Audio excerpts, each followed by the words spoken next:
முதல்ல குழந்தைகளுக்காக நாங்கள் போட்ட புத்தகம் இதுதான். எல்லாமே தமிழ் மற்றும் ஆங்கிலத்தில் இருக்கும். ஏன்னா இன்னைக்கு வந்து குழந்தைங்க வந்து இது வந்து எங்களோட பெஸ்ட் செல்லர் அப்படின்னு சொல்லலாம். மேனிஃபெஸ்டேஷனை பொறுத்தவரை பார்த்தீங்கன்னா நம்ம எப்படி வந்து ஒரு ஒரு நிகழ்வுக்கு வந்து ரியாக்ட் பண்ணுறோம். 3 தலைமுறை பெண்கள்னா பாட்டி, அம்மா, இந்த பொண்ணு. 3 தலைமுறை பெண்களோட வழிகளை சொல்லக்கூடிய, அவர்களுடைய பாடுகளை சொல்லக்கூடிய ஒரு நாவல் இது.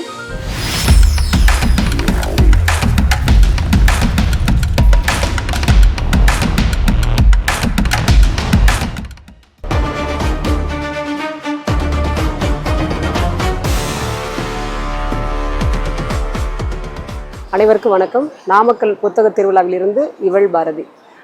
நம் பதிப்பகத்தில் கிட்டத்தட்ட 300க்கும் மேற்பட்ட புத்தகங்கள் இருக்குது. நாங்கள் வந்து வெறும் புத்தகத்தை வந்து வெறும் ஒரு பொழுதுபோக்காவோ இல்லை வெறும் விற்பனைக்காவோ மட்டும் நாங்கள் என்ன பண்ணலாம். இது வந்து ஒரு ஆம்பிஷனோட போயிட்டுருக்க ஒரு பப்ளிகேஷன். கிட்டத்தட்ட பார்த்திங்கன்னா 70 முதல் தலைமுறை எழுத்தாளர்களை வந்து நாங்கள் நம் பதிப்பகத்தில் அறிமுகப்படுத்தியிருக்கோம்.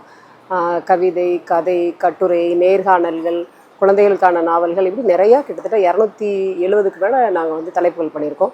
முக்கியமான சில தலைப்புகளை உங்களோட நான் பகிர்ந்துக்கணும்னு நினைக்கிறேன். முதல்ல குழந்தைகளுக்காக எடுத்துக்கிட்டிங்க அப்படின்னா முதல்ல குழந்தைகளுக்காக நாங்கள் போட்ட புத்தகம் இதுதான். 6 நண்பர்கள் கதை. இது இந்திய இலக்கிய வகைமலையே இல்லாத ஒரு புதுமை என்ன அப்படின்னா, இதில் ஒரு கதை தான் இருக்கும், ஆனால் கிட்டத்தட்ட 50 குழந்தைங்க வரைஞ்சிருப்பாங்க. அப்போ பல தமிழ்நாடு முழுக்க இருக்கக்கூடிய நிறைய குழந்தைங்க ஒருங்கிணைஞ்சு பண்ண புத்தகம் இது.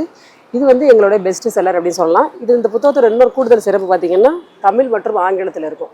இந்த புத்தகம் வந்து ரொம்ப வாசகர்களை, குழந்தைகளை கவரக்கூடிய ஒரு முக்கியமான புத்தகம். இது ரெண்டும் பார்த்திங்கன்னா துருக்கியிலேருந்து நாங்கள் மொழிபெயர்த்திருக்கோம். துருக்கி புத்தகம் இது. இது வந்து பார்த்திங்கன்னா ஒரு கலர்ஃபுல்லான படங்களோட கூடிய புத்தகம் இது. ஒரு காலனி வந்து காணாமல் போயிடுது. அந்த குழந்தை அந்த காலனி எப்படி கண்டுபிடிக்கிறது தான் கதை. இது ரொம்ப வாசிக்கிறதுக்கு ரொம்ப ஆர்வமாக இருக்கும். இந்த கதை பார்த்திங்கன்னா குழந்தைங்க வந்து கற்றலோட தொடர்புடையது. ஒரு எண்களும் பிளம்பரங்களும். ஒரு பூங்கால மரத்தை வெட்டிடுவாங்க. அந்த மரம் வெட்டப்பட்ட அன்னைக்கு அந்த பூங்காவுக்கு வந்துட்டு போகக்கூடிய பல்வேறு பறவைகள், அப்புறம் அங்கே இருக்கக்கூடிய பெரியவர்கள், குழந்தைகள் எல்லாருடைய பார்வையிலையும் அந்த இடம் வந்து எப்படி பார்க்கப்படுது அப்படிங்கிறத கணக்கோட சொல்லியிருப்பாங்க. நீங்கள் பார்த்தீங்கன்னா கடைசியில் வந்து அது நம்ம கணக்கு வந்து பண்ணி அங்கே எவ்வளோ என்ன இருந்தது அப்படிங்கிறத ஒரு எளிய கணித முறையில் இதை வந்து பயன்படுத்தப்பட்டிருக்கும். ரொம்ப ஒரு யூனிக்கான புத்தகம் இது. இது வந்து எண்களும் பிளம்பரங்களும் அப்படிங்கிறது முராத் செலீப் வந்து எழுதியிருக்காங்க. நிவேதிதா இசை வந்து மொழியாக்கம் செஞ்சுருக்காங்க. இது போல் குழந்தைகளுக்காக நாங்கள் நிறைய நூல்கள் பார்த்திங்கன்னா தமிழ் மற்றும் ஆங்கிலத்தில், எல்லாமே தமிழ் மற்றும் ஆங்கிலத்தில் இருக்கும். ஏன்னா இன்றைக்கி வந்து குழந்தைங்க வந்து தமிழ் படிக்கிற குழந்தைங்க வந்து ஆங்கிலத்தை எளிமையாக கற்றுக்கணும், ஆங்கிலம் படிக்கிற குழந்தைங்க தமிழை எளிமையாக கற்றுக்கணுங்கிறதுக்காக இந்த முயற்சி நாங்கள் பண்ணியிருக்கோம். ஒரே நூல்லையும் கூட நாங்கள் வந்து தமிழ் மற்றும் ஆங்கிலம் கொண்டு வந்திருக்கோம். இந்த புத்தகம் பார்த்திங்கன்னா இந்த பக்கம் தமிழில் இருக்கும், இந்த பக்கம் ஆங்கிலத்தில் இருக்கும். இது மேஜிக் ட்ரீ அப்படிங்கிற கதை. இது என்னோடய கதை தான். ஒரு மரம் வந்து பறந்து போக ஆசைப்படுது ஒரு பள்ளியிலேருந்து. அதுக்கு வந்து அதை பறந்து போகிறதுக்கு ஒரு வாய்ப்பு கிடைக்குது. திரும்ப வர முடியாமல் துன்பப்படுது. எப்படி திரும்ப வருது அப்படிங்கிறது தான் கதை. இந்த குழந்தைகள் வாசிக்கிறதுக்கு ரொம்ப எளிமையாகவும் அதே சமயத்தில் சுவாரஸ்யமாக இருக்கக்கூடிய ஒரு கற்பனை கதை. இப்போது அடல்ட் ஃபிக்ஷன் அப்படின்னு பார்த்திங்கன்னா நாங்கள் வந்து ஒரு சீரீஸ் ஒன்று பண்ணியிருக்கோம். இது வந்து திருஷ்யம் அப்படின்னு சொல்லிட்டு. இதில் பார்த்திங்கன்னா திருஷ்யம் 1, திருஷ்யம் 2, திருஷ்யம் 3, திருஷ்யம் 4. இந்த புத்தகம் எதை பற்றி பேசுது அப்படின்னா, நம்ம மனசுக்குள்ளே நிறைய எண்ணங்கள் ஓடிக்கிட்டே இருக்கும். பல்வேறு எண்ணங்கள் ஓடிட்டு இருக்கும். இந்த வீடியோ நீங்கள் பார்த்துட்டு இருக்கும்போது கூட நமக்கு அந்த வேலை இருக்குது, இந்த வேலை இருக்குது, இதை செய்யணுமே, அதை செய்யணுமே, நம்ம எண்ணங்கள் ஓடிக்கிட்டே இருக்கும். அதை தவிர்க்க முடியாது. பட் நம்ம சில எண்ணங்களை நம்ம அதை பற்றி குறிப்பாக அதை பற்றி சிந்திக்கும் போது எப்படி அது வலிமை பெறுது அப்படிங்கிறது தான் இந்த நூல் வந்து காட்சிப்படுத்துதலில் வலிமை அப்படிங்கிற பிரிவில் வந்து நம்ம சொல்லியிருக்கோம். அதே போல் மேனிஃபெஸ்டேஷன், இது எல்லாமே எல்லா புத்தகமே ஆங்கிலத்தில் இருக்குது. மேனிஃபெஸ்டேஷனை பொறுத்தவரை பார்த்திங்கன்னா நம்ம எப்படி வந்து ஒரு நிகழ்வுக்கு வந்து ரியாக்ட் பண்ணுறோம். இப்போ நமக்கு ஒரு விஷயம் நடக்கணும் அப்படின்னா அது நடந்ததா அந்த சமயத்தில் இருக்கிறதா நம்ம எப்படி வந்து உணர்வுபூர்வமாக நினைக்கும் போது அது நமக்கு நிஜமாகவே சாத்தியமாகுது அப்படிங்கிறத இந்த நூலில் தெரிவிச்சிருக்கோம். இந்த நூல் பார்த்திங்கன்னா மெடிடேஷன் பற்றி அது எல்லாருக்குமே ஆல்ரெடி தெரியும். ஆனால் ஒரு எளிய முறையில் எப்படி பண்ணலாம் அப்படிங்கிறது. இது வந்து பார்த்திங்கன்னா ஒரு வித்தியாசமான புத்தகம். Muscle memory. திருஷ்யம் 4ல் வந்து தசை நினைவகத்தின் மகிமை அப்படின்னு போட்டிருக்கோம். தசை நினைவாற்றல் அப்படிங்கிறது பார்த்திங்கன்னா நம்ம ஒரு நாளில் காலையில் எந்திரிச்சோன்னா பல் விளக்கி தான் சாப்பிடுவோம், குளிச்சுட்டு தான் சில வேலைகளை செய்வோம். சில பேர் வந்து இதை முடிச்சு தான் நான் இதை செய்வேன் அப்படின்னு ஒரு ரொட்டீன் இருக்கும். அது வந்து நம்மளுடைய தசைகளில் பதிவாயிருக்கும். அதுபோல் படிப்பை, கல்வியை, சில விஷயங்களை தசை நினைவாக எப்படி மாற்றுறது அப்படிங்கிறது தான் இந்த சீரீஸில் கொடுத்துருக்கோம். இது எங்களோட பெஸ்ட் செல்லர். இது சமீபத்தில் வெளியான புத்தகம். இது ரொம்ப நிறையா மக்கள் விரும்புகிற புத்தகம். இதை பார்த்திங்கன்னா துணிச்சல். நமக்கு பல்வேறு காலகட்டங்களில் நம்மளை வந்து மனச்சோர்வு அடைகிறதுக்கு நிறைய சூழல்கள் இருக்குது. குறிப்பாக பொருளாதாரத்தில், உடல் ரீதியாக, மன ரீதியாக, சமூக ரீதியாக பல்வேறு விஷயங்கள் வந்து நம்மளை மனச்சோர்வடை செய்யும். சில நேரங்களில் நம்ம கூட இருக்கிறவங்களே நமக்கு வந்து ஏதாவது எதிராக பண்ணிட்டாங்க அப்படின்னா ரொம்பவே உடஞ்சி போயிடுவோம். அப்படியான சமயங்களில் எப்படி நம்ம துணிச்சலோடு அதை எதிர்கொள்கிறது, ஒவ்வொரு நம்மளுடைய நகர்வுலையும் எதிர்கொள்ளக்கூடிய சவால்களை எப்படி நம்ம சந்தித்து அதில் வெற்றி கொள்வது, அதுக்கு நம்மளை எப்படி தயார்படுத்துறது அப்படிங்கிறத அந்த துணிச்சல் அப்படிங்கிற நூல் துணிவே வெற்றி அப்படிங்கிற சப்டைட்டிலோடு வந்திருக்கு. ஸ்ரீ ஸ்ரீ சித்தார்த்தை வந்து அவங்க எழுதியிருக்காங்க, தமிழில் வந்து நான் பண்ணியிருக்கேன். இது ஒரு 3 முக்கியமான நூல்கள் உங்களுக்கு சொல்லணும். இப்போ தொடர்ந்து போயிட்டுருக்க பாலஸ்தீன போர் குறித்த ஒரு முக்கியமான நாவல் இது.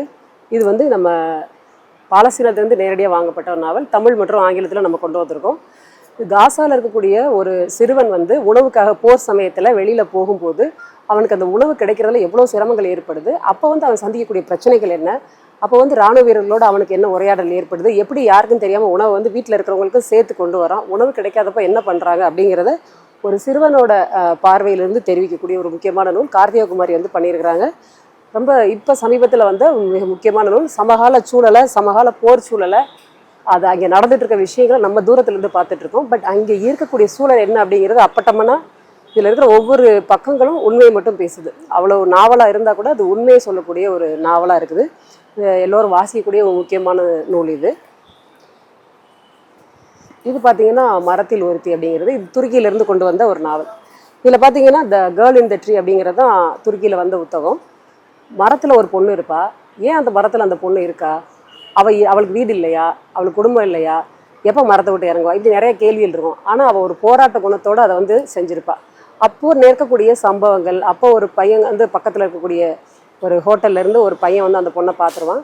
அப்போ அவனுக்கு உதவி செய்ய வருவான். அப்போ அவங்களுக்கு இடையில இருக்கக்கூடிய கான்வர்சேஷன் மூலமாக 3 தலைமுறையோட பெண்களை, 3 தலைமுறை பெண்கள்னால் பாட்டி, அம்மா, இந்த பொண்ணு, 3 தலைமுறை பெண்களோட வழிகளை சொல்லக்கூடிய, அவர்களுடைய பாடுகளை சொல்லக்கூடிய ஒரு நாவல் இது.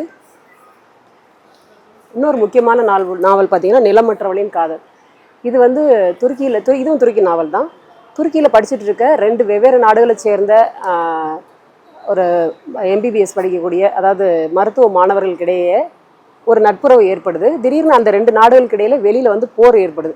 அப்போ இவங்களுக்கிடையே இருக்கக்கூடிய சூழல் என்னவாகுது அப்படிங்கிறத ரொம்ப, இதுவும் போர் சூழலில் வரக்கூடிய அந்த நட்பு அப்புறம் என்ன ஆகுது, அப்புறம் அந்த மாதிரியான சூழலில் எதிர்கொள்ளக்கூடிய பிரச்சனைகள் என்ன, அதை எப்படி அவங்க கடக்கிறாங்களா இல்லையா அப்படிங்கிறத பற்றி தெளிவாக பேசக்கூடிய ஒரு முக்கியமான நாவல். இப்படி பல்வேறு வகை மேலே நம்ம நிறையா நூல்கள் கொண்டு வந்திருக்கோம். எங்களுடைய முக்கியமான நோக்கம்னு பார்த்தீங்கன்னா குழந்தைகளை எழுத்தாளர்களாக்கணும் அப்படிங்கிறது தான். உங்கள் குழந்தைங்க எழுதுவாங்க, வரைவாங்க, நல்லா வந்து கவிதை சொல்லுவாங்க, கதை சொல்லுவாங்க அப்படின்னா அதை பதிவு பண்ணி எங்களுடைய நம் பதிப்பகத்தில் மெயில் ஐடி உங்களுக்கு இருக்கும். ஸோ நம் பப்ளிகேஷன் 2021@gmail.com அனுப்பலாம். அல்லது 9566110745 அப்படிங்கிற வாட்ஸ்அப் கூட நீங்கள் உங்களுடைய குழந்தைகளோட படைப்புகளை அனுப்புனீங்க அப்படின்னா நாங்கள் வந்து அதை புத்தகமாக கொண்டு வருவோம். இந்த புத்தகம்லாம் பார்த்தீங்கன்னா குழந்தைகளோட ஓவியங்களோட வந்த புத்தகம். இந்த பதிப்பகத்தோட சிறப்பு அப்படின்னு பார்த்தீங்கன்னா குழந்தைகளே ஓவியம் வரைவாங்க, குழந்தைகளே கதைகள் எழுதியிருப்பாங்க. இது இந்த பையனோட நூல். இது பார்த்தீங்கன்னா இது ஒரு பாப்பாவோட நூல். உங்கள் குழந்தை எத்தனை வயசாக இருந்தாலும் இருக்கலாம், நல்லா பேச தெரியுது அப்படின்னா கண்டிப்பாக அவங்க கதை சொல்ல தெரியும். நீங்கள் அவங்க கூட குழந்தைங்க கூட தொடர்ந்து உரையாடணும். ஒரு தலைமுறை மாற்றத்தை உருவாக்கக்கூடிய விஷயம் அப்படிங்கிறது வாசிப்பில் இருந்தால் நிகழும். அதனால் எல்லா வீட்லேயும் எப்படி நம்ம உணவு சாப்பிட்றோம், உடற்பயிற்சி செய்கிறோம், உடற்பயிற்சி செய்யாட்டால் வீட்டு வேலைகள் மூலமாக நம்ம அதை செய்கிறதா ஃபீல் பண்ணுறோம். அதுபோல் தினமும் ஒரு பக்கமாவது வாசிக்கிறதுக்கு குழந்தைகளுக்கு வந்து நம்ம பழக்கத்தை ஏற்படுத்தணும். குழந்தைகளுக்கு வாசிக்கும் பழக்கத்தை ஏற்படுத்தணும் அப்படின்னா முதல்ல நாம் ஏதாவது ஒரு புத்தகத்தை எடுத்து வாசிக்கணும். முக்கியமாக நான் இந்த நிகழ்வு மூலமாக சொல்கிறது, இந்த காணொலி மூலமாக சொல்ல விருப்பப்படுறது என்னென்னா, குழந்தைங்க போய் ஏதாவது ஒரு ஸ்டாலில் போய் புத்தகம் எடுத்தாங்க, பார்க்குறாங்க, அதை கேட்குறாங்கன்னா நீ கண்டிப்பாக வாசிக்கணும், கண்டிப்பாக வாசிக்கிறியா அப்படின்னு கேட்டு கனிவாக கேட்டு வாங்கி கொடுங்க. இதெல்லாம் நீ வாசிக்க மாட்டேன், வேண்டாம், வேறு எதாவது பார்த்துக்கலாம் அப்படி சொல்லி குழந்தைங்களை டிஸ்கரேஜ் பண்ணாதீங்க. ஏன்னா குழந்தைகளுக்கு வந்து அந்த ஊக்குவிப்பு தான் மிகப்பெரிய மாற்றத்தை ஏற்படுத்தும். நான் வாசிப்பின் மூலம் தான் இந்த இடத்துக்கு வளர்ந்துருக்கேன். நான் ஒரு வாசகராக இருந்து, தீவிர வாசகராக இருந்து, எழுத்தாளராகி, கவிஞராகி, பதிப்பாளராக இருக்கேன்.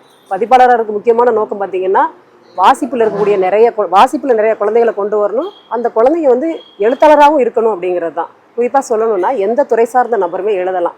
என் குழந்தை இன்ஜினியர் படிக்க போகுது, டாக்டர் படிக்க போகுது, அட்வொகேட் ஆக போகுது அப்படின்னு நீங்கள் நினச்சா கூட அந்த துறை சார்ந்தும் கூட அந்த குழந்தைகளுக்கு எழுதுறதுக்கு நிறைய விஷயங்கள் இருக்கும். அதனால் எந்த துறை சார்ந்தவங்களும் எழுத்தாளர் ஆக முடியும். அதனால் உங்கள் குழந்தைகளை வாசிக்க வைங்க, நீங்களும் எழுதுங்க. நன்றி, வணக்கம்.